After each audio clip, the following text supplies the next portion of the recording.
to RK Medicos once again. In this section, we are going to discuss about the pharmacology here, and a fresh topic for you here about the pharmacology, in which we are going to basically discuss the starting of pharmacology or the basic of pharmacology. We already discussed everything, how the pharmacology is the base or the basic pharmacology. All the topics we covered.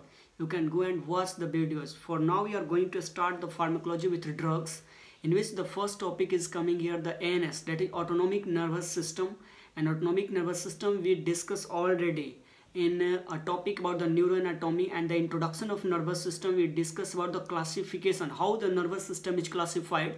The nervous system is basically classified into two parts. There is the central nervous system or the peripheral nervous system, and central nervous system includes the only two parts, our brain and our spinal cord. And in the peripheral nervous system we basically discuss the two parts, sensory and motor part. And in motor part they are also included, there is autonomic nervous system or the somatic nervous system.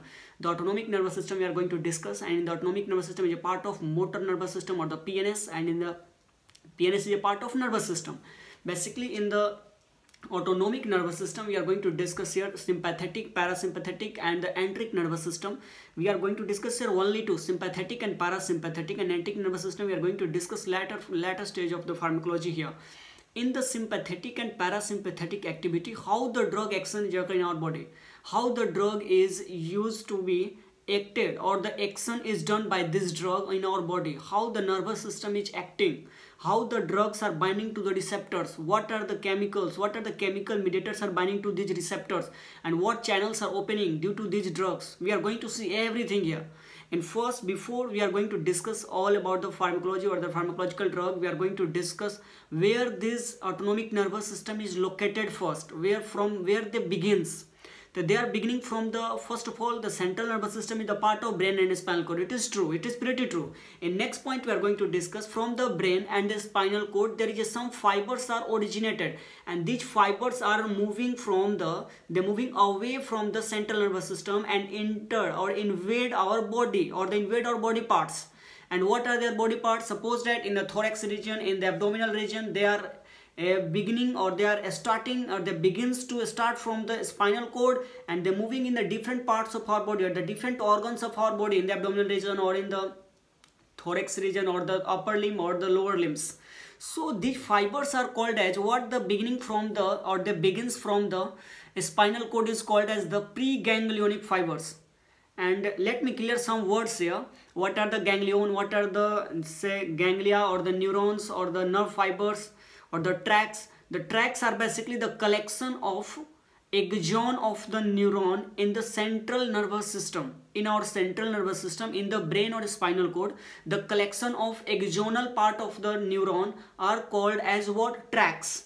Or they are also called as maybe the ascending tract, maybe descending tract. Some fibers are carrying information from our body or the different parts of our body, and they're moving to the spinal cord, and later on they're moving upward in the central nervous system. These are the ascending tract. What is the descending tract? They carry information from the central nervous system of the brain or the spinal cord, and they're moving out towards the effector organ or the effector parts of our body. These are the descending tract. The tract are basically the collection of axon in the central nervous system. What does it mean? Nuclei. The nuclei is the collection of what? Cell body. What is it? Cell body or axon. Suppose that this is the neuron here, this is the cell body of neuron, and this is what? Axon. So the collection of axon in the central nervous system is called as tract, and the collection of cell body in the central nervous system is called as nuclei. The nuclei is the collection of cell body in the central nervous system, and it is surrounded by white matter. And what does it mean, white matter? The white matter, it is mean once again axonal part.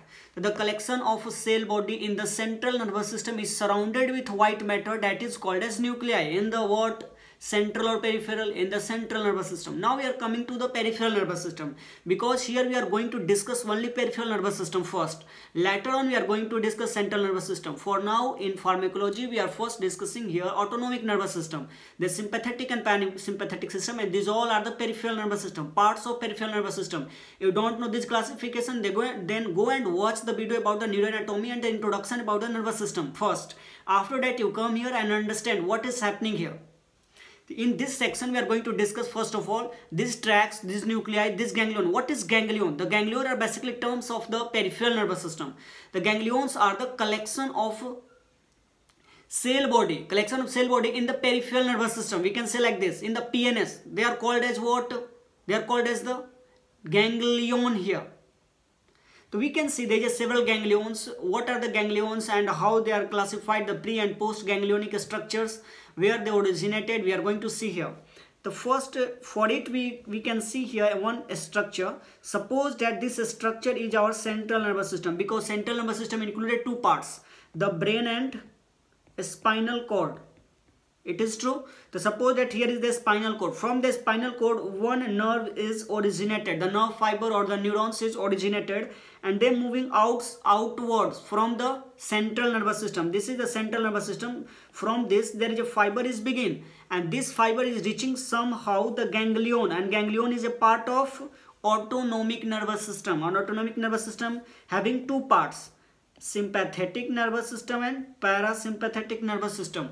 These are the two parts of autonomic nervous system. Basically, we are going to discuss here the preganglionic are the ganglions, the fiber which carry information from the central nervous system to the ganglion of the peripheral nervous system.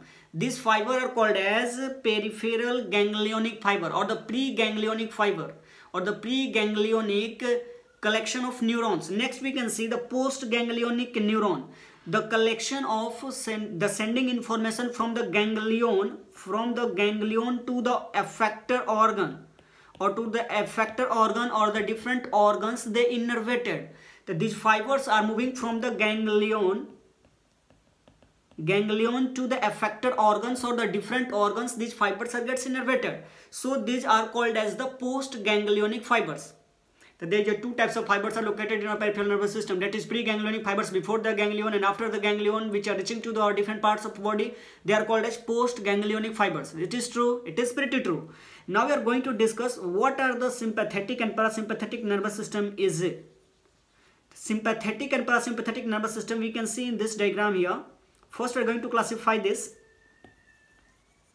The autonomic nervous system is basically divided into two parts. We can see here the sympathetic system and the parasympathetic and sympathetic system. We are going to see in which part of our central nervous system these sympathetic and parasympathetic system are originated basically. That this is the, suppose that this is our brain region and this is our spinal cord region. Supposed to be, we can see here next point, in our brain region there is from this brain or the cranium, the cranial nerves are originated. The cranial nerves are gets originated from the different parts of our brain stem, and brain stem basically in the midbrain, they are origination of the cranial nerve number 3rd and 4, that is at the level of the superior colliculi and inferior colliculi, and in the pons region there is a 5th cranial nerve which originated, that is trigeminal, which having 3 branches. We can see like this, that is ophthalmic, maxillary and mandibular, 3 branches of trigeminal. Later on we can see from the pontomedullary junction, from the pons and medulla there is a cranium number 6, 7, 8, and they are gets originated from there. These all 6, 7, 8 and these nerves are originated from the pontomedullary sulcus. After that the 9, 10, 11, 12, these all originated from the medulla region or the medulla olivary or the olivera. Somehow we can say like this, there is a mid part of the pyramid and olive parts of our what? We can say like this. Suppose that here is our midbrain, we can say, and this is our brain, and this is somehow the pons. This is medulla, and suppose that this is a spinal cord. So from here the cranial nerve number 3rd, here cranial nerve number 4, that is midbrain, and here from the pons cranial number 5 is originated, and cranial number 6, 7 and 8 are originated from the 6, 7 and 8 are originated from the pontomedullary sulcus, because these are the sulcus or the line present in between pons and medulla. Pontomedullary sulcus, from them 6, 7 and 8 are originated. And medulla is divided into basically two parts, from the pyramid and olive part. There is the olive and pyramid part.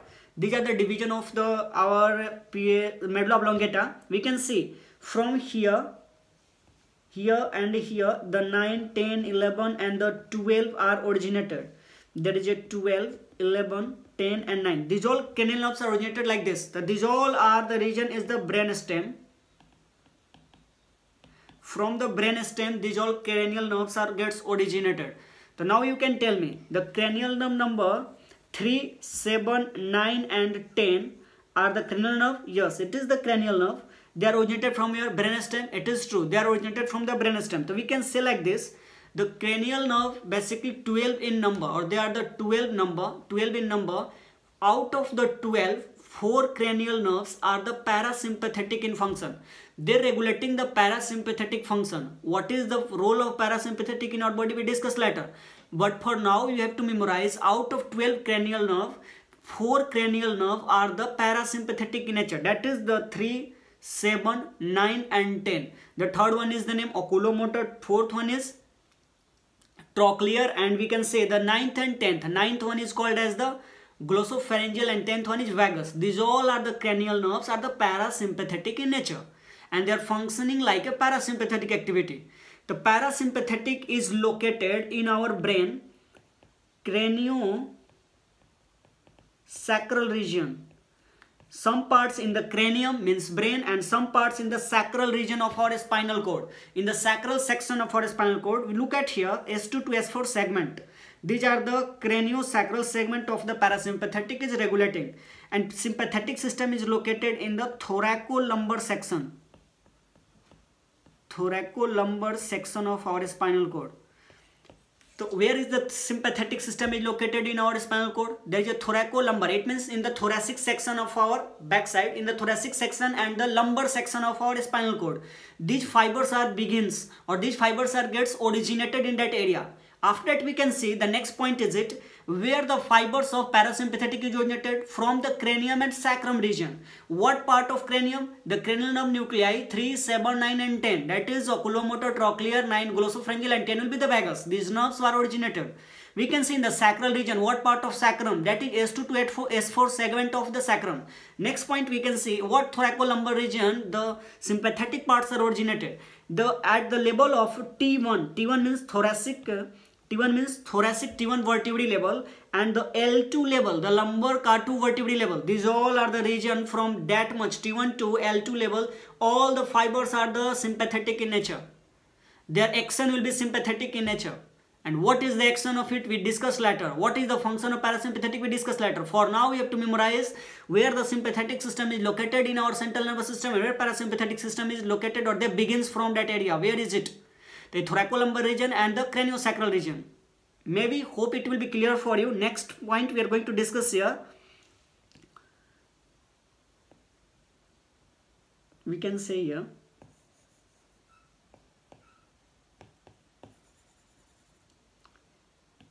Next point.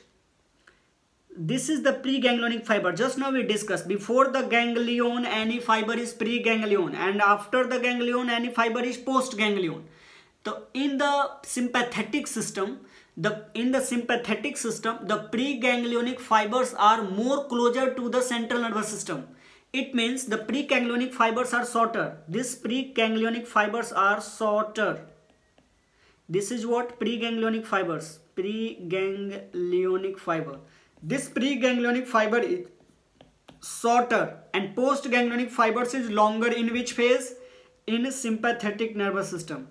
Because sympathetic is located in the T1 to L2 level. They are located in thoracolumbar region. What we are going to discuss later stages, in the craniosacral region or the parasympathetic region, these preganglionic fibers are longer and postganglionic fibers are more near to organs. It means they are shorter. So somehow they are opposite. We can say like this, somehow their length of these neurons, length of the fibers of preganglionic and postganglionic fibers are differ. So the length will be different for these fibers. Suppose that in the parasympathetic nervous system, you can imagine in the parasympathetic nervous system what happened. In parasympathetic nervous system, the preganglionic fibers are larger or smaller. It will be, of course, it will be larger. And the postganglionic fibers, it means the ganglions are situated in parasympathetic nervous system more near to the organs. It is true. And in sympathetic nervous system, the preganglionic fibers are shorter. It means the ganglions are situated more near to the central nervous system. And postganglionic fibers are where? They are more longer in length and they are innervating the different parts of our or the different organs of our body. So hope it will be clear where they are located and where from these fibers are beginning and where they are going, and where these fibers are gets innervated in the different parts of our body. In next point we are going to see what are the receptors here and what are the neurotransmitter in these regions. What are the neurotransmitter in the ganglions of these regions? We have to know about it because it is very important to know what are the neurotransmitters. Suppose that in the first we are going to discuss in the parasympathetic nervous system. In parasympathetic nervous system, what the nerve fiber is originated from the central nervous system. Once again, the central nervous system, it means the brain and the spinal cord. What the fiber is beginning from this region is going to the ganglion is the presympathetic fiber, and this presympathetic fiber is originating from the central nervous system and moving towards the ganglion, and they supplying the acetylcholine. In parasympathetic nervous system, always the preganglionic fibers are the acetylcholinergic or the cholinergic system fibers. We can see here also, sorry.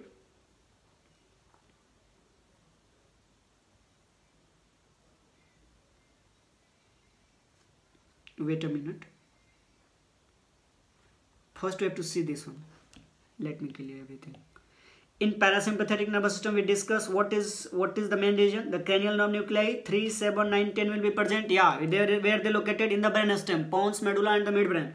And the sacral part, what is S2 and S4 segment of the sacrum? We can see here S2 and S4 segment of the sacrum, and then cranial nerve 3, 7, 9, and 10. These all are the parasympathetic. Once again, we can see sympathetic nervous system are thoracolumbar segment. From where the location? T1 to L2 region. The third cranial nerve is responsible for the contraction of pupil. We have to memorize it for now, but later on we discuss everything, how it happened.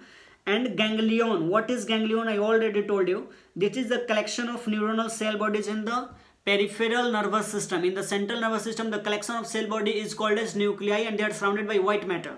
Next one, this accepts the potential and generate the propagation to the organ and intestine. It is more simple. We can see here. In ganglion or in the sympathetic or parasympathetic, what happened in the parasympathetic nervous system? Where the ganglions are located in the parasympathetic nervous system? More closer or more far? They are situated more closer to the organs. It means they are far from the central nervous system. It means they are far from the spinal cord. It means they are more closer to the organ. Suppose that here is the spinal cord, they are moving towards the liver. It means the ganglions are located near the liver, not near the spinal cord. It is the truth. Next, in the sympathetic nervous system, where the closer of this, they are located near the spinal cord because their preganglionic fibers are shorter and the postganglionic fibers are longer. And in parasympathetic nervous system, their preganglionic fibers are longer and postganglionic fibers are shorter. It is true. We can see here also. This is longer and this is shorter. We can write here. This is shorter. Hope it will be clear for you.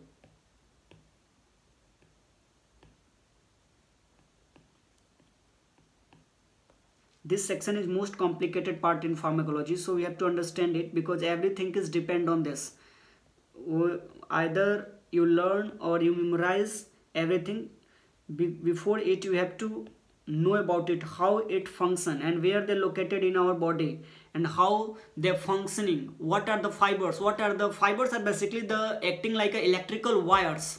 The wires which start from the central nervous system, basically from the brain or spinal cord, they're moving to the ganglion, that is preganglionic, and somehow they are shorter or longer. It depends on the sympathetic and parasympathetic actions. Now we are going to say this term you also know because now already we discussed in parasympathetic nervous system the preganglionic fibers are longer. That's why these fibers, their ganglions are located more near to the organs because their preganglionic fibers are longer. That's why the ganglions are situated more near to the organs. Next point we can see the postganglionic fibers. Then the postganglionic fibers, they are shorter. And in the sympathetic nervous system, the postganglionic fibers are longer. It means they are situated more near to the ganglions are situated more near to the central nervous system. It is true. So you have to memorize it. Before memorizing it, you have to understand what's happening here. Next point we can see in this picture also, you know, now the central nervous system contains two parts, brain and spinal cord. And from the spinal cord, what is originated? That is preganglionic axons, and they are going to the ganglion. This is the ganglion here, and from the ganglion another fiber is originated, or the another electrical wire, we can say electrical wire, and they are moving to the affected organs. Basically they are moving to the affected different organs, and they innervating these organs. That's why they are the postganglionic fibers. Tell me, where is it is shorter? We can say, you can see here, preganglionic fibers are sorted in sympathetic, and where it is longer, the preganglionic fibers are gets longer in parasympathetic, and just opposite is here. Hope it will be clear for you now, so I'm going to erase it. In next part we can see again here this picture. Hope it will be clear for you, you can watch it.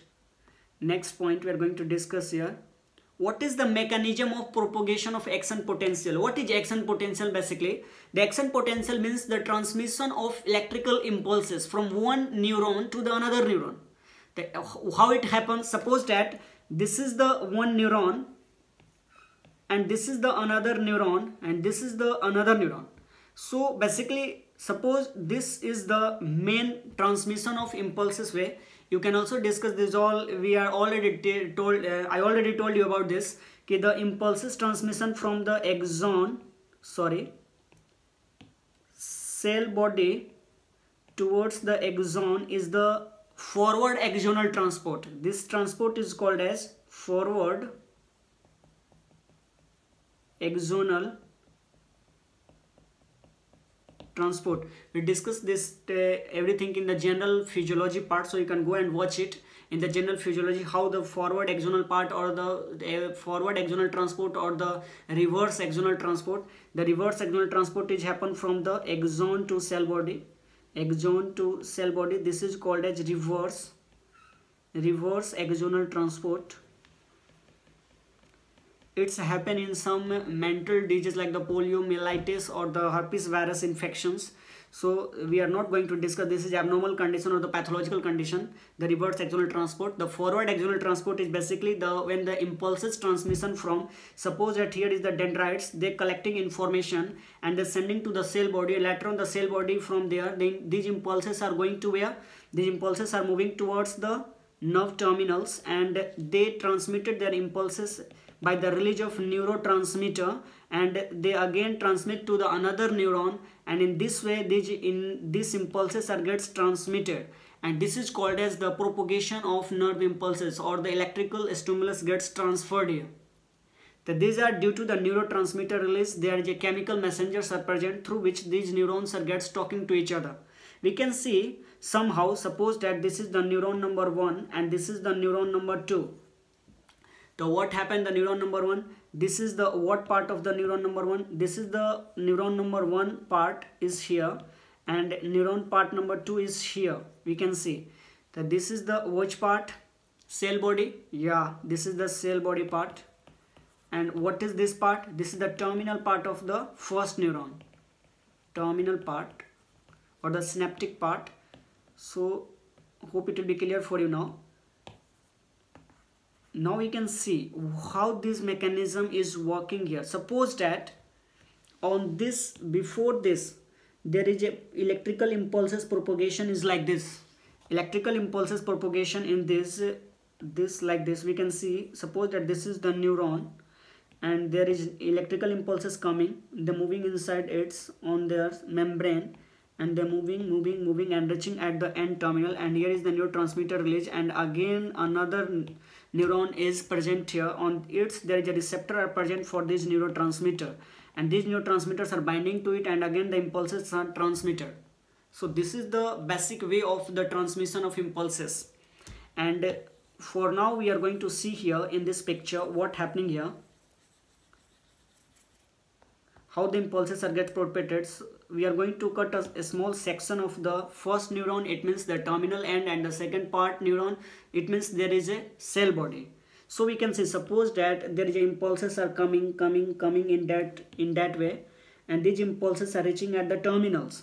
The impulses transmission edge, they are called as depolarization. Depolarization means simple, the sodium channels are entered, the sodium channels are opening, and the entering of sodium inside it or moving outside, these sodiums are enters inside it, and the electropotential of these cells are gets more positive. When the electropotential is gets more positive, the cell is gets more positive way. Suppose that the resting potential is minus 70 millivolt. When it gets more positive charge, more sodium is increases inside these neurons, what happened? This gets minus 60 millivolt in some time after they gets 40 millivolt, or it's happen maybe they are gets positive 10 millivolt, and this charges gets positive inside these neurons, and it leads to the depolarization of these neurons. And after the depolarization, there is a calcium sensitive channels are present on the nerve terminals. In the nerve terminal, suppose that this is the neuron and this is the nerve terminal. This is the nerve terminal part. In that part, there is a, after the reaching of this depolarization of these neurons or the nerve impulses, there is a calcium channels are open, and the calcium enters inside the nerve terminals. How we can see here, suppose that the neurons are coming, the axon transport is happening here, and there is a depolarization of the membrane of the neurons of the nerve terminals is happened. It leads to the opening of calcium channels, and the calcium enters inside it. Inside the nerve terminals, the calciums are entered. What happened after that? What the neurotransmitter is, how the neurotransmitter is formed, we discuss after some time, but for now we have to memorize it. The neurotransmitter is present already at the nerve terminals. These neurotransmitters are present in the form of vesicles, and they are ready to break down their membrane and release outside, because the calcium is produces the some effect on these vesicles, that is called as basically contractile nature of these vesicles. They provide the contractility, and this leads to the vesicles gets burst and release their content outside. Something happened here. We can see the calcium influx, and the calcium is binding to this vesicle. We can see this is the vesicles on which inside it the neurotransmitter, NT is neurotransmitter here, inside which acetylcholine is present, and these vesicles are gets contracted after the binding of calcium plus 2 or the calcium plus 2 influx is happening. It leads to the neurotransmitter is released outside the nerve terminals or the presynaptic because this region is called as synapse here, because there is a talking between the two neurons will be happening. The transmission of impulses between the two neurons is happening. So that's why they are called as synaptic cleft or the synaptic region, where the information is shared between the two neurons. Basically, the neurotransmitter is released here, we can see, and this neurotransmitter is going to be bind on the next neuronal, on the cell body of the next neuron, and there is a, for it this neurotransmitter is having receptors are located on their surface. These are the receptors here, we can see receptors, and on these receptors, suppose that these receptors are for the acetylcholine. Basically in the parasympathetic nervous system, there is a, in the synaptic cleft or the presynaptic or the postsynaptic nerve terminals, there is basically they are talking with each other with the chemical substance. That chemical substance is the acetylcholine. All the parasympathetic nerves are the cholinergic. They all are the acetylcholinergic. They all are acetylcholine. They all are acetylcholine receptors. That's why they are all called as a cholinergic receptors. Because there is all receptors are binding with acetylcholine. These all are also called as acetylcholine receptors or the acetylcholine receptors, or they can also call it cholinergic receptors. So on these cholinergic receptors or the cholinergic receptors, we discuss further what are the types of it and how many types and where they are located in our body and how many organs they are present. So before it we are going to discuss, now we are going to only discuss about the pre and post ganglionic nerve terminals. So these acetylcholine are binding to these receptors here, and these receptors are get opened, and after that there is a, suppose that these receptors to binding, and it leads to the opening of some channels. It leads to opening of sodium ion channel, and the sodium is entered inside this nerve terminals, sorry, postsynaptic nerve terminals, and the sodium is entered once again. And what happened when the sodium is entered? The sodium is entered inside the neurons. It leads to again depolarization of the neurons, and depolarization, the transmission of impulses from one neuron to another neuron, once again one neuron to another neuron. Through this mechanism, the propagation of impulses will happen. The propagation of impulses will happen according to this mechanism. When the sodium entered, when the opening of which receptor is binding to the acetylcholine? Suppose that nicotinic or the muscarinic receptors are basically the receptors of the parasympathetic nervous system. We discuss later how they are formed and how they are located, and where they are located and how they are functioning here. These sodium are entered inside the axon and leads to the axon potential transmission in the different parts of the different neurons. That is the postsynaptic nerve terms as we discussed, and this is the ganglion. Maybe it also the ganglion in some part. We discuss later how it is. For now, it's sufficient. In next section, we are going to discuss about the how it working of the. Now you know what are the calcium role here. The calcium is for the contactility. They're providing conductivity of the vesicles, where the vesicles is filled of the neurotransmitters for the release of it, and after they binding to the receptors, we can read these all lines. They all are important for you here. The axon potential, AP is axon potential transverses along the first neuron. First neuron means presynaptic nerve terminals. It depolarizes the what? Presynaptic nerve terminals. When the axon potential passes, the sodium is entered and they leads to depolarization and the opening of calcium channels at the nerve terminals or the presynaptic membrane, and the calcium channels calcium ions are moving inside it after the opening of calcium channel, and the calcium causes the contraction proteins on the vesicles. They leads to contractility of these vesicles, and the vesicles move forward till fuses to the presynaptic membrane. These vesicles are moving towards the presynaptic membrane. They binding to these receptors or they fusing with these membranes, presynaptic membrane, and it leads to the bursting and the release of their content in the synaptic cleft. After that, the exocytosis of neurotransmitters of acetylcholine, it is true, and there is acetylcholine is acting on the postsynaptic receptors where the receptors of acetylcholine are present, and these once again the sodium channels are open on the postsynaptic nerve terminals opening, and the influx of sodium inside these neurons of the postsynaptic nerve terminals, it leads to once again the axon potential is generated. So this is the whole mechanism of how the nerve impulses are gets transmitted from one neuron to another neuron. Hope it will be clear for you. In next part, now see what happened here. Before going to discuss next part, once again I'm going to give you a summary for all these things. We can watch here. There is the axon potential is first neuron, second neuron, everything is transmitted. And now we are going to what are the neurotransmitters of the parasympathetic nervous system. In the parasympathetic nervous system, I already told you the neurotransmitter is always acetylcholine. Always. What are the receptors? There are two receptors only in the parasympathetic, that is muscarinic or either nicotinic.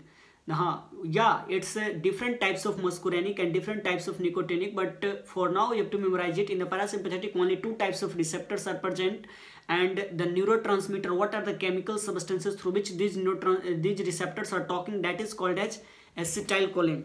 So we can see the in ganglions of the parasympathetic nervous system, the receptors are always nicotinic neuronal. NN is nicotinic neuronal, or the nicotinic receptors or the neuronal subtypes in the nicotinic neuronal, and these are the postganglionic. Suppose that postganglionic, now you understand, hope it will be clear for you, because we can see this is the postganglionic here, this is the postganglionic here. In the postganglionic section, what does it mean? We can see here in the ganglions the receptors are always nicotinic neuronal. It means in the ganglion, suppose that this is the neuron and this is the another neuron. Suppose it will be starting from the central nervous system, so it will be the in ganglion always the receptor. Here the receptor is nicotinic neuronal, always the nicotinic neuronal. Then this is the ganglion here, and this all part is what? ANS, autonomic nervous system, maybe sympathetic and parasympathetic. Always the what is this? Preganglionic, and this is the postganglionic fibers, and this is the effector part of our body. Suppose that the effector organ. Now next point you understand here, okay, the postganglionic segment of parasympathetic. In the parasympathetic system, the postganglionic fibers are always muscarinic either nicotinic. There may be receptors are muscarinic or nicotinic. This is the postganglionic fibers in which the receptors are here. What are the receptors are located? The receptors are maybe nicotinic or maybe muscarinic, but here the receptors are fixed, nicotinic and neuronal only in the ganglions of the parasympathetic nervous system. Once again, in the third part we can say the postganglionic segments. Once again we are talking about this. In the sympathetic nervous system, the receptors are maybe alpha or beta. What are the receptors in the postganglionic nervous system? In the sympathetic nervous system, they may be alpha or beta in the effector part in the postganglionic fibers in the sympathetic nervous system. And here is the parasympathetic. Once again we can see the universal neurotransmitter in the ganglions is, what is the neurotransmitter in the ganglions of the autonomic nervous system is one and only, that is acetylcholine. We can see here the universal neurotransmitters in the ganglions is one and only, that is acetylcholine. The neurotransmitter in the postganglionic segment. What is the postganglionic segment here? This is the postganglionic segment. We can see here postganglionic segment. It is number 2 for now. Postganglionic segment in the parasympathetic nervous system. Parasympathetic nervous system is also acetylcholine. The neurotransmitter in the postganglionic nervous system, postganglionic nerve fibers in the parasympathetic nervous system is also always acetylcholine. But the neurotransmitter in the postganglionic nervous system is sympathetic one is norepinephrine. In the parasympathetic, what is it? Acetylcholine. And in the sympathetic, what is it? Norepinephrine. So the alpha beta receptors on which, what are the neurotransmitter is it? Norepinephrine. And the nicotinic and muscarinic receptor, what is the neurotransmitter is it? Acetylcholine. Hope it will be clear in next section. For now it's difficult to understand here. We will discuss everything later, but hope you understand something about it, or how they function and how they located, where they located. In next section we are going to discuss about it, how they working and what are the main parts of it.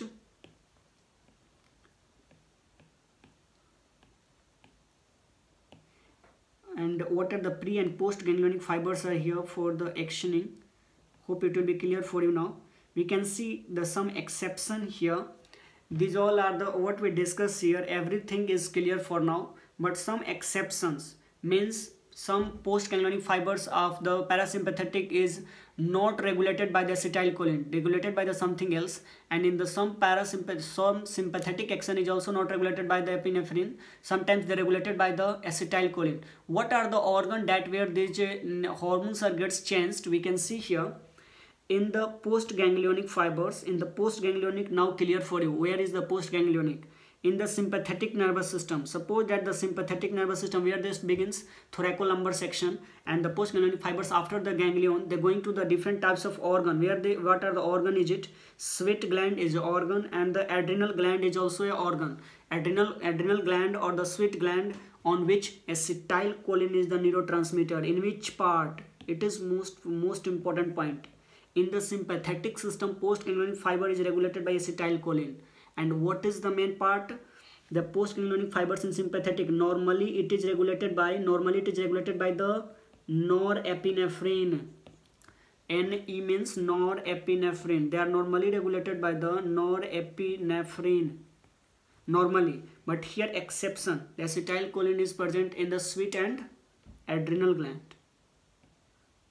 We discuss later how it acts and why this happen here.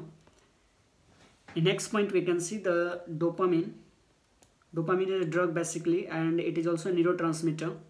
Neurotransmitter in the renal blood vessels. It leads to the vasodilation and the diuresis.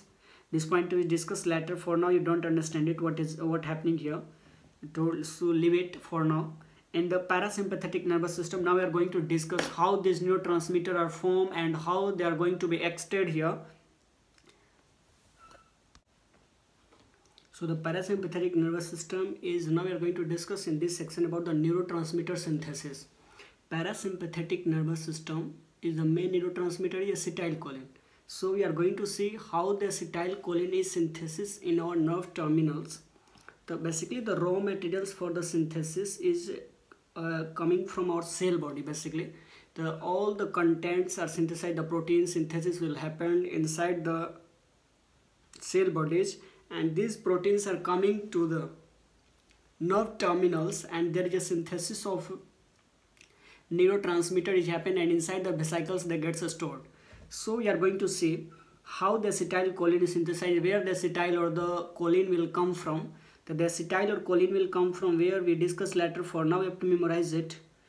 Okay, the choline is basically, we can see here, this is the choline which is present outside. Suppose that in our food content we take choline.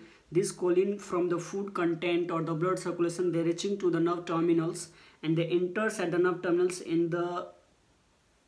inside the nerve terminals. So from the mitochondria we get acetyl-CoA. From the mitochondria there is a rich contents of mitochondria inside the neurons are situated, because they require more energy, because neurons are dependent on the more energy sources. So the rich in mitochondria, and this mitochondria is providing acetyl-CoA. The acetyl-CoA is coming from mitochondria, and choline coming from the food sources, what we eat. And these acetyl-CoA and choline are combined in the presence of an enzyme that is called as choline acetyltransferase. In the presence of choline acetyltransferase enzyme, this choline and acetyl-CoA is converted into acetylcholine, ACH, that is they converted into acetylcholine. After that, this acetylcholine their half-life will be very short. The half-life of this acetylcholine, what we synthesize from the acetyl-CoA and choline, their half-life will be very short. So we are going to pack it in a packet, and that is basically vesicles. So these vesicles are going to pack this acetyl-CoA inside itself, and this is the vesicle here. Inside the vesicles this acetylcholine gets packed. What happened in action potential or the transmission of the impulses? I already told you the membrane gets depolarized, and sodium is entered inside the cells, and the more positivity will be happen, and there is opening of calcium channel, and the calcium entered inside the cell and it binding to these vesicles, and leads to the contractility of these vesicles, and these vesicles are going to bind to the presynaptic membrane, gets fusing to them, and after that they release their content outside. So after that they release their content outside, and what is the content? Is it acetylcholine? These acetylcholine are reaching here, and this acetylcholine is binding to the postsynaptic nerve terminals on their receptors, and these receptors may be M stands for muscarinic, N stands for nicotinic. Both receptors are happening, and when these acetylcholine are directly binding to these receptors, these are called as the direct cholinergic receptors. So what is the direct cholinergic or indirect cholinergic? We discuss later. Direct, it means simply when any neurotransmitter or any drugs, when it bind directly to the receptor, it is called as direct receptor or the direct cholinergic receptor. Cholinergic, why? Because it is the parasympathetic nervous system in which the neurotransmitter is acetylcholine, and when the receptors are called as cholinergic receptors. As I told you already, these are the cholinergic receptors where these acetylcholine neurotransmitter is binding directly to the receptors, they hitting to the receptors. It means they are called as the direct cholinergic. They are called as direct cholinergic receptors or the direct cholinergic neurotransmitters here. They are binding. As the time passes, this acetylcholine is binding, and their amount will be increases in this area, in this synaptic area or the synaptic cleft area. This acetylcholine is metabolized by something that is called as ACHE, acetylcholine. We can see here also this acetyl-CoA or choline is combinedly formed the acetylcholine in the form of choline acetyltransferase enzyme. After that, this acetylcholine enters inside the vesicles, and they fuses with the presynaptic nerve terminals, and the calcium channels is open. Calcium channel is open. As the result of it, the calcium entry happened, and the acetylcholine is released. Already we discussed previously, and they acting on the muscarinic or nicotinic receptors of where? postsynaptic nerve terminals. This is the muscarinic and nicotinic receptors on the postsynaptic nerve terminals. So next point is as soon the acetylcholine is released and they binding to the muscarinic and nicotinic receptors, the something is present for their metabolization. The acetylcholinesterase is the enzyme. Acetylcholinesterase, ACHE, is representing acetylcholinesterase. Acetylcholinesterase is the enzyme which is going to break down the acetylcholine, and choline-acetyltransferase is the enzyme which is helpful in the combining of the acetyl-CoA and choline and forming the acetylcholine. So the synthesis of acetylcholine is done by choline-acetyltransferase, and breakdown of acetylcholine is done by the acetylcholinesterase. So the acetylcholinesterase is the enzyme which is going to metabolize or break down of the acetylcholine as the time passes, and how they metabolize them we discuss now. We can see here how they metabolizes it. We can see in this diagram also, first of all, what we studied till now. We can see this is the mitochondria. Mitochondria get acetyl-CoA enzyme and the choline coming from our enzymatic source or the food content, and this choline-acetyltransferase in the enzyme, due to which they are converting into the acetylcholine. After that, the acetylcholine are packed into the vesicles because of their lifespan, and they are coming by the exocytosis process. They are living outside because the calcium is entered and they released their content outside, and this acetylcholine is present here. This acetylcholine are present here. This acetylcholine are present here, and they binding to these receptors. Cholinergic receptors are cholinergic receptor, may be muscarinic and nicotinic cholinergic receptors. They are binding here the acetylcholine, and as the time passes, these acetylcholine are accumulated here. Their amount will be increases. So there is another enzyme is present, acetylcholinesterase, which is going to break down of this neurotransmitter or the acetylcholine. How they going to be break this acetylcholine? By the acting two sites. This acetylcholinesterase enzyme is having two sites. There is a esteric site and the anionic site. We can see there is a esteric site and the anionic site. We can also see here the acetylcholinesterase enzyme has two sites. And what is it? Two sites is it here? The esteric site and the anionic site. The acetylcholine is the enzyme which is made up of ester bond. This acetylcholine enzyme, how they combined? The acetyl-CoA plus choline in the presence of choline-acetyltransferase enzyme, and they forming ACH. We are going to break this, and this combination by the ester bond. This ester bond is broken by the ACH and ACH acetylcholinesterase enzyme is breaking into the acetate and choline. This choline is very useful for now, and this is the rate limiting enzyme for this, or the rate limiting substance for this reaction. What is going on here? Because choline is not sufficiently produced by our body, it is basically coming from the food source, so it will be reuptake by this cycle. We can see here inside it is, we can also see in this picture, we can see everything clearly. This acetylcholinesterase enzyme is going to break this acetylcholine into two parts. We can see here in the choline and acetate. This acetate will be utilized and regulated by they're going to the liver or the different parts of our body, but this choline gets reuptake. This choline gets reuptake by a special type of transporter, that is choline and sodium transporter. Choline and sodium transporter is present at the presynaptic membrane or the presynaptic nerve terminals, where this choline gets again reuptake and utilized. They again uptake and utilized by this presynaptic nerve terminals and forming further again neurotransmitter is forming. So this is reuptake by the which enzyme is helpful in the reuptake of choline inside the presynaptic nerve terminals. So this enzyme is acetylcholinesterase. And what enzyme is synthesis of the acetylcholine? Choline-acetyltransferase. So we have to memorize it. Everything is clear for now. Hope it will be clear. So we can see here the choline attaches to the anionic site and esteric site breaks the ester bond, liberating the acetate and choline. How it happened we can see in this diagram. This is the acetylcholine and this is the esteric site of acetylcholinesterase, and suppose that this is the ACH enzyme. They are having two sites, esteric and anionic. The esteric site is helpful in the breaking of a bond. It is the breaking of a bond, and that bond is ester bond.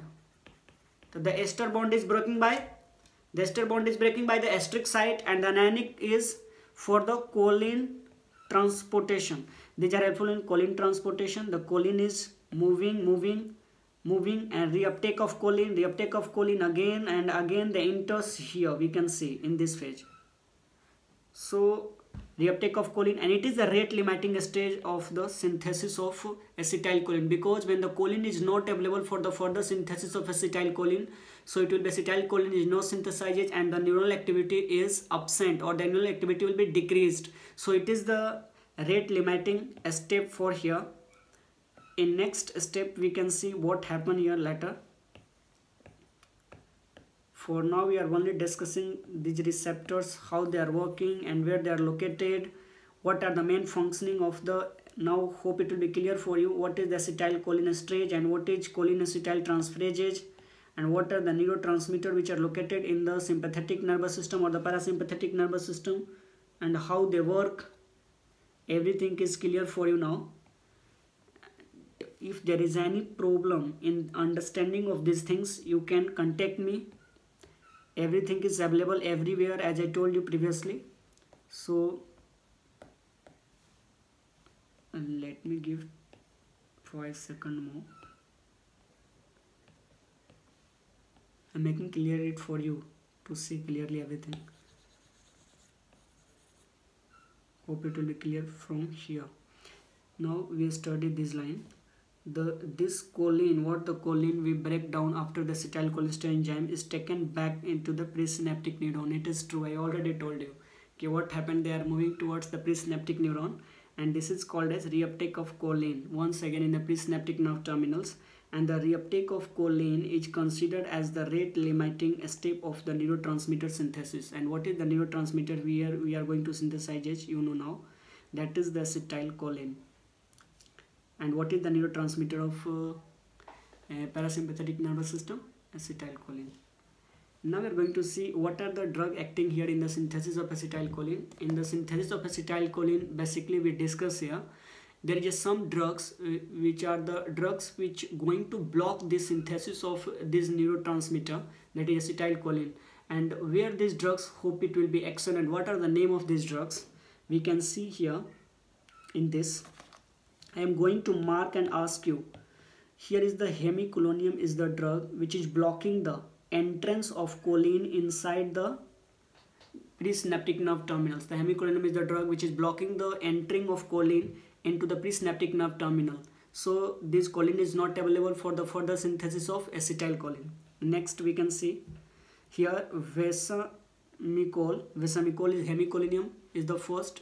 The preventing the choline entered inside the presynaptic nerve terminal. But the vesamicol is the drug which is inhibiting the acetylcholine packing inside the vesicles. Inside this vesicle, the acetylcholine is not able to enter.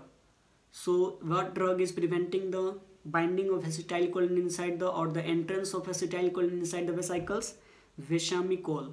It is the direct question is coming in some exams, so you have to memorize it. Once again, another drug is here, aminoglycosides. Aminoglycosides are the antibody. Basically they are inhibiting the calcium channels. When the calcium channels did not open, the calcium is not moving in the presynaptic nerve terminals, and once again the acetylcholine what is present inside the vesicles are not released by these vesicles. These bags are full of acetylcholine, but they gets stored at the nerve terminals, and they did not get moving outside the cells, or they did not released by the cells, basically due to calcium is not available for their contractility of these vesicles. So hope it will be clear for now. Once again, next point we can see third one. I don't know where is it, let me find. I know, but botulinum toxin is the next one. We can see here they are going to inhibit the binding of these vesicles to the presynaptic membrane. These vesicles are not going to bind the presynaptic nerve terminal, or they are not going to fuse with the presynaptic nerve terminal, so it also not be able to released by the exocytosis process, so it preventing the exocytosis once again by the botulinum toxin. These all are the drugs which is going to preventing the synthesis of neurotransmitter, and the body is we want in the several diseases we want to not synthesizes these things, so we use these drugs. Now hope it will be clear for you now. And one more thing we are going to now discuss here, maybe it will be clear for you now here. The direct cholinergic, I already told you, these are the drugs when, or these are the we can say the neurotransmitter, they are going to bind directly to the receptor, sorry, they are called as the direct. But when the any component of our drug or the any neurotransmitter or the any substance or the any chemicals, they indirectly activating or deactivating the cell, they indirectly increasing the activity of the cell, and they indirectly doing something on the receptor, or their effect will be shown on the cell. So that drug is called an indirect acting drug. So here we can see there is the indirect cholinergic drugs. It means these drugs are also helpful in the cholinergic activity indirectly. How? They decreasing the acetylcholine action on the receptors, and it leads to the these indirect cholinergics are also increasing the acetylcholinergic activity. How? The indirect cholinergics are the drug, they inhibiting this action. It means the acetylcholinesterase is the enzyme which breaking down the acetylcholine.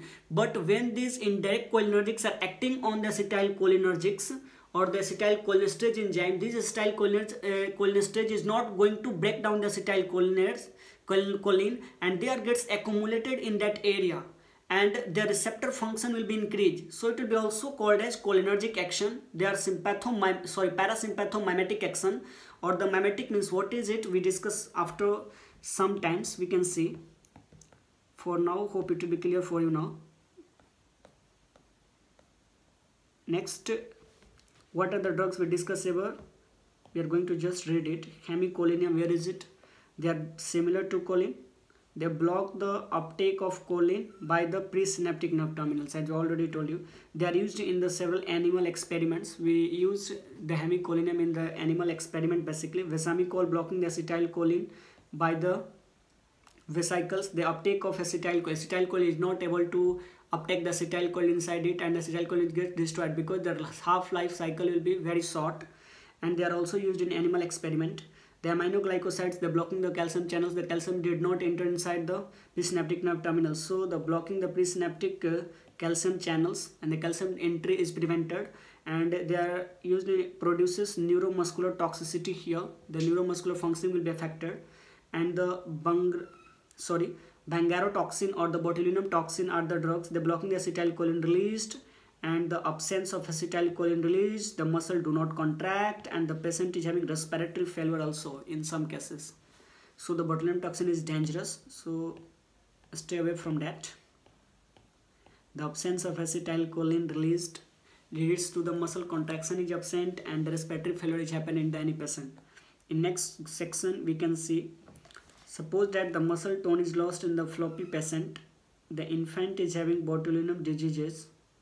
There's a flaccid paralysis will be happen. We can see the therapeutic dosage will be given to the botex in that child and used as a migraine prophylaxis. Somehow these drugs, the botulinum is also used in the migraine prophylaxis, injected into the scalp. A scalp means there is a, what are the muscular layer, or the, we can say like this, what are the skin or the components of the fatty tissues or the muscle layer which is situated on the rooftops or the vault or the cap of our skull, that is called as a scalp layer. And on the scalp, that decreases the calcitonin gene releases peptide. It will be discussed later in the some different sections, so for now you can leave it. These are used in achalasia. This is important. They are used in dystonia, abnormal movement. Dystonia means abnormal movement. When the patient is having movement is abnormal, we can use this drug. And the cosmetological when the patient is having wrinkles on the faces or the different parts of our body, so we can use also this botulinum botox is used in the patient is having wrinkles on the aged persons. They uses their muscles or of that facial region will be looking more glow or the more beautiful, so they are using this for the cosmetological activities. Next we can see direct cholinergic. What is meant? I already told you direct cholinergic, it means when the drug is binding directly to the receptors, they stimulate the parasympathetic nervous system. Yes, cholinergic is all are the parasympathetic, they are the agonist. All the cholinergic direct acting drugs will be the agonist at muscarinic or nicotinic. I already told you in the parasympathetic system there is only two receptors, either muscarinic or either nicotinic. What are the muscarinic type we discuss later. In the indirect cholinergics will be the ACHE inhibitor. Indirect, I already told you, the somehow these drugs or these component of the drugs are going to increasing the activity of the receptor, but they're not binding directly, they are doing indirectly. They are not binding to the receptor directly, they are doing something. Due to that, these receptor actions will be agonist or in an antagonist. So ACHE, acetylcholinesterase inhibitor, is inhibit the acetylcholine metabolism. The acetylcholine metabolism is not happening. The acetylcholine metabolism is not breakdown. The acetylcholine is not going to break down. Acetylcholine is building at these receptors, and the building of acetylcholine leads to more functioning of the acetylcholine, or the more functioning is called as the agonist activity of the acetylcholine. That is called as the agonist. That's why indirect agonist. These drugs are also called as indirect agonist. These drugs are also called as indirect cholinergics. These drugs are also called as parasympathomimetic, or we can also say anticholinesterase drugs. So indirectly, I already told you, they indirectly acting on the nicotinic and muscarinic receptors. So now we are going to discuss what are the receptors in the parasympathetic nervous system and where they are located in our body, and different types of the receptors we can see. The receptors in the parasympathetic nervous system we are going to see here. The receptors in where? In the parasympathetic nervous system, and parasympathetic nervous system is the part of autonomic nervous system. Autonomic nervous system is the part of PNS, peripheral nervous system. Peripheral nervous system is the part of nervous system, of course, nervous system. There are two types of parasympathetic nervous system receptors, that is muscarinic and nicotinic. I already told you. Muscarinic, all the muscarinic receptors in the parasympathetic are acting on the GPCR. GPCR, you can go and watch the video about the receptors in the basic pharmacology. Now the starting or the beginning of the basic pharmacology uses here in the autonomic nervous system. So you can go and watch about the receptors here. In the muscarinic receptor of the parasympathetic nervous system, there is a GPCR. They acting on the GPCR, serpentine receptor, 7-pass receptor, or the heptahelical receptor. These are all the names of the GPCR. And you know where they are located. This is the cell. On the cell surface, they are moving like this. 7-pass receptor, serpentine receptor. There is a 3 subunits: alpha, beta, gamma. I already told you. Everything is discussed in the general pharmacology. You can go and watch about the receptors. Alpha, beta, gamma. Alpha is breaking down, beta, gamma is separated, and what is the alpha inhibitory, what is the gamma beta inhibitory, what is the alpha stimulatory, alpha G naught, alpha GI, everything is discussed there. So you can go and watch about it. So all the muscarinic receptors, and muscarinic receptors will be basically 5 in number. They are 5. They are M1, M2, M3, M4 and M5. There are the 5 different types of muscarinic receptors in the parasympathetic, and the nicotinic are basically 2, NN and NM. NN means nicotinic neuronal, they are present in the neurons of that area, and the nicotinic muscular, they are present in the neuromuscular junctions. Neuro means neuron, muscular means muscle, they are present in the, suppose that this is the neuron and here is the muscle, they are present in that area, that's what called the NMJ, neuromuscular junction. So they are NM receptor, and NN is present in the neurons or the neuronal region. We can see. Next point we can see here, these nicotinic receptors are acting through, or ion channels only. There is the opening of ion channels. There is no working of, suppose that this is the cell. On the cell GPCR is present, 7-pass receptor for only muscarinic receptor. When the receptor is muscarinic, there is a GPCR is acting, or the through the GPCR the muscarinic receptor, but the nicotinic receptor is acting through ion channels. there is ion channels is present, there is an entrance of sodium ion. Basically the sodium ion entrance, they are regulated by the nicotinic channels. Nicotinic are two types, you know now, nicotinic neuronal and nicotinic muscular. And nicotinic neuronal and nicotinic muscular are acting through the ion channels. There are two types, we can see also here, nicotinic muscular, nicotinic neuronal. They are present at the neuromuscular junction, they are present at the adrenal glands. This is important here, the nicotinic neuronal is present in the adrenal glands, in the ganglions, you know now, ganglions, where is it, and the central nervous system. In these all three regions, nicotinic neuronal neurons are located in the parasympathetic nervous system. Hope it will be clear for you how they are classified and where their location is present. Now we are going to discuss in detail, further everything in detail. Before we are going to discuss about in detail, we learn something here.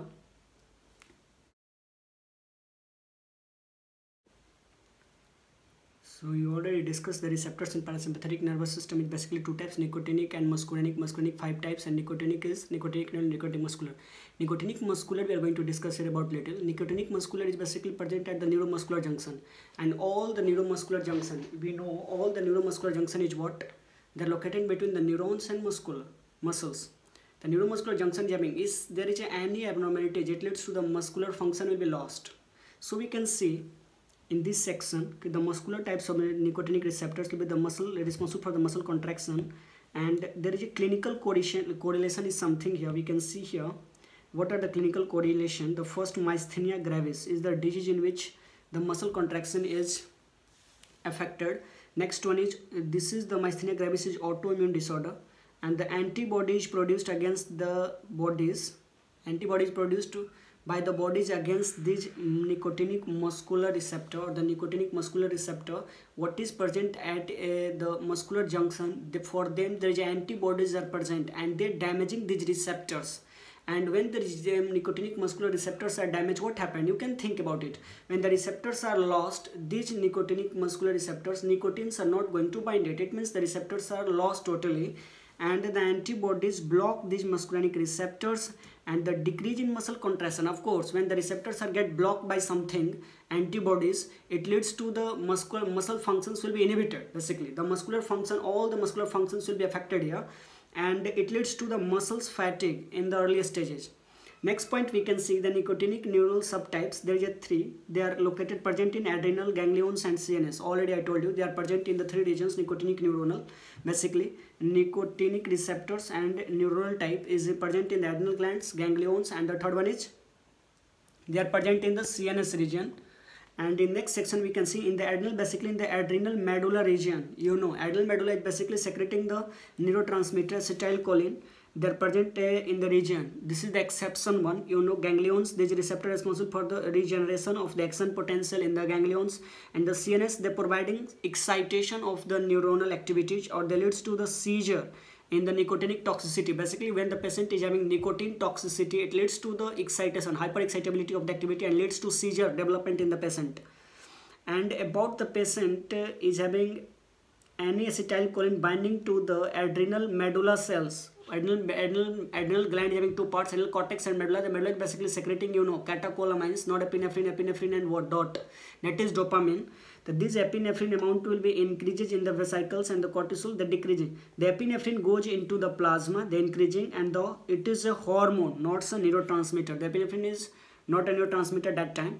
Now we are going to discuss about the muscarinic receptors. What are the muscarinic receptors in the parasympathetic nervous system? They are 5. I already told you, M1, M2, M3, M4, M5. Where the M1 located in our body, and where the M3 located in our body, where the M2 located in our body, we are going to discuss that in this section.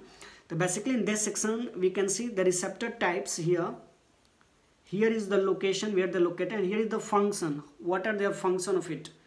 So we have to memorize first 3 words. I am going to tell you. Stimulation, S stands for stimulation. Then contraction, C stands for contraction. And once again S, that is stimulation, contraction, and S stands for secretion. It's not applicable for all of them, but it's very, very important trick. First, any neurons are gets stimulated something. After that there is a contraction in that cells or the contraction in that muscular part, and these muscular glands or the muscular part is get secreted something. We can say from the top, the M1 receptor is basically present in the CNS region, and in the CNS the action potential is happened. M1 receptor, M1, M2, M3, M4, M5, these all are acting through which type of receptor? GPCR. You know now, nicotinic neuronal and nicotinic muscular acting through the ion channels. You know now. So the M1, M2, M3, M4, M5 is all are acting through what? GPCR.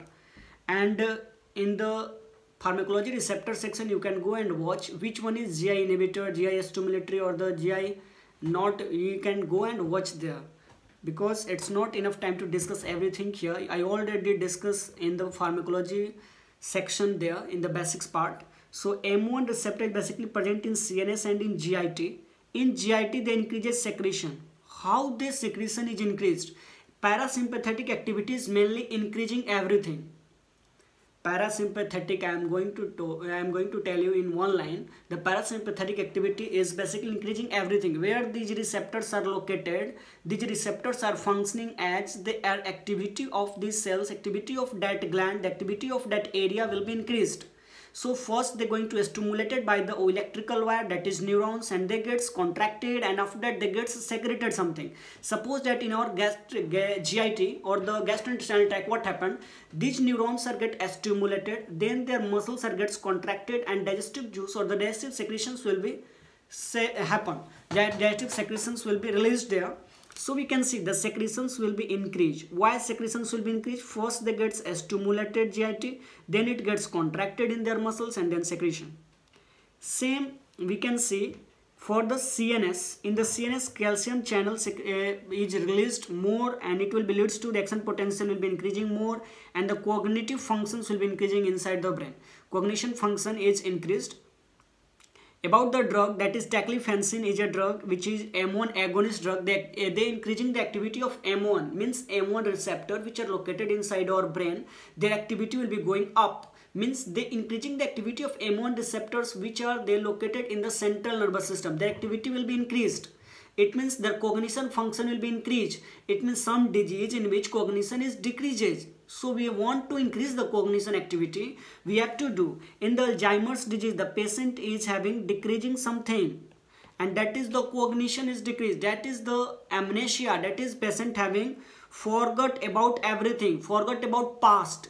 The patient, any patient forgot about the past. What happened in the past, they forgot. So we are going to take some drugs, or we want to patient does not forget the everything what happened in the past. So we are going to take some drugs which improve our amnestic activity, or increase our cognition activity or the cognition functioning activity. So we are going to taclifensin will be taking the drug, taclifensin. Next we are going to see in the second part or GIT. You know now that increasing the activity of GIT secretion. How it increases? Now you know from this trick, SCS. Contraction, stimulation, secretion. Next point we can see M3 receptor. Now we are going to discuss M1, M3 and M5 together, because their action will be regulated by something. You can see here GQ. GQ is the protein that is binded with GPCR. That is, you know now, I hope it will be clear for you. It will be subtypes. Then increasing the calcium. It is the most common type. M3 receptor in our body is the most common type. They are present where? In our GIT. In our mainly glands, in the bronchi of the lungs, in the detrusor muscles of the bladder, or in the circular muscles of the iris of eye. These are the region, and they are also present in the blood vessels. So these are present everywhere. Blood vessels present everywhere in the body. So it will be more. Important for us to know about it. The M3 receptors is located in GIT. I already told you they gets having three functions: stimulated, contracted, and they get secreted. This GIT gets stimulated and contracted, and their secretion will be increased. Glands same, they gets stimulated, contracted, and their secretion will be increased. In bronchi they gets stimulated, contracted, so bronchoconstriction will be happened. And in detrusor muscles they gets increases there. They gets stimulated and contracted, so detrusor muscle is gets more contracted, and circular muscles of the iris of our eye will be gets contracted, and the meiosis will be happen. Meiosis means there is a constriction of circular muscles of iris. And what happen in the blood vessels? It is exception here. In the blood vessels, in endothelium of the blood vessels, it gets calcium is increased in their amount. It leads to a stimulation of the calcium dependent channel, and something calcium dependent is the ENOS, that is called as endothelial nitric oxide synthesis. It leads to the vasodilation. The something is done by the blood vessels, it leads to vasodilation. This is exception here. In the vasodilation, in the parasympathetic system activity is only vasodilation is happen, and all the activity will be increased, constricted, stimulated, contracted and secreted. If the gland, there is a secretion. If the muscles, there is a constriction, except blood vessels in the endothelium. But in the smooth muscles, what happen in the smooth muscles, we can see here, they are gets vasoconstricted. In a smooth muscles, there is a constriction happen again, except blood vessels everywhere gets contracted. You have to memorize it. In the blood vessels, they are doing vasodilation because of something. Because they increasing the calcium level, and it leads to the ENOS activation, that is the endothelial nitric oxide synthetase. And you know nitric oxide is a vasodilatory agent. So it will be vasodilation is happen. Hope it will be clear.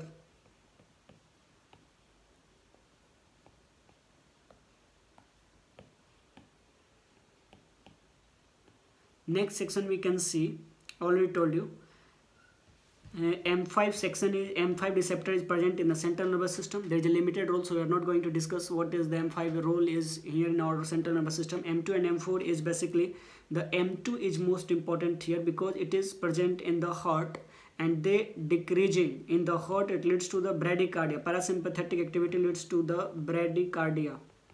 Now bradycardia means, brady means decrease, everything is decrease, cardia means heart. Inside the heart, heart rate is decreased. So heart rate is decreased. Heart rate is regulated by the SA node, and SA node is, we discuss everything in the cardiac physiology or the cardiac anatomy. For now we have to memorize SA node is regulating the heartbeat. So the SA node is decreasing the heart rate because of the M2 receptors are located on the heart there in the SA node or AV node. They all activity will be decreased. So the SA node activity will be decreased because the parasympathetic activity is going to decrease everything on heart. It is also exception, or we can say like this, it is also important for us to know. In the blood vessels it is doing vasodilation, in the heart it is doing in hearts they are decreasing the heart rate, bradycardia. So in AV node, it's blocking the AV conduction. In the SA node, the decreasing the everything, and minimal in the arterial contraction will be decreased than the ventricle. Mainly arterial, because SA node and AV node is present in the arterial section. They are not present in the ventricular section. In ventricular section, there is a Purkinje fibers, and arterial section there is a SA node and AV node. So the arterial contraction is more inhibited, or the minimal effect will be decreased. So minimal effect will be decreased in them. Next point we are going to see,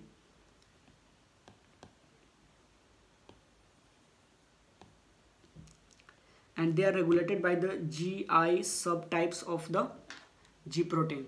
So there is a relaxation in them, and the M4 receptors is also present in the CNS, and there is a limited role in our body, so we are not going to discuss. For now, we can see the most common type of muscarinic receptor is found in our body is M3. As I told you, they are present in GIT, in bronchi, in the bladder, everywhere. So it's most important. And in the parasympathetic nervous system, there is a cholinergic drugs are acting. In parasympathetic nervous system, cholinergic drugs are acting because they increasing the effect throughout the body. The only location where the effect is decreased, there is a heart. I already told you, in the heart, they're decreasing bradycardia, they're decreasing the heart rate. And anticholinergic drugs are decreasing the effect throughout the body. All the parasympathetic drugs are increasing the effect in the body, and anticholinergic drug, it means they are acting opposite, so it will be decreasing the effect in our body, and only location where the effect is increased, so it will be opposite. Of course, the heart in which the parasympathetic cholinergic drug will be increasing, agonist drugs will be increasing. So in the anticholinergic drug means antagonist drug. They are the opposite drug, or they are the antagonist. You can say like this, basically anticholinergic drugs, they're increasing the heart rate. And in last we wrote a word, the mental action process acquiring the knowledge, understanding throughout or the experiencing the senses is called as cognition. What is done in the first part or the M1 receptors, Alzheimer's disease, we are going to cognition activity will be increased. So for this section in pharmacology, this is the long, I hope it will be clear for you.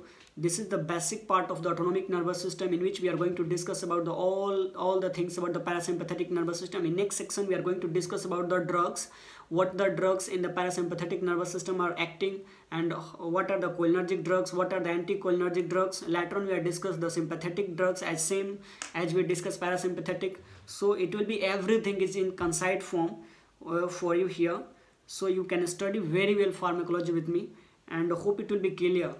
Please review all your comments or the comment section.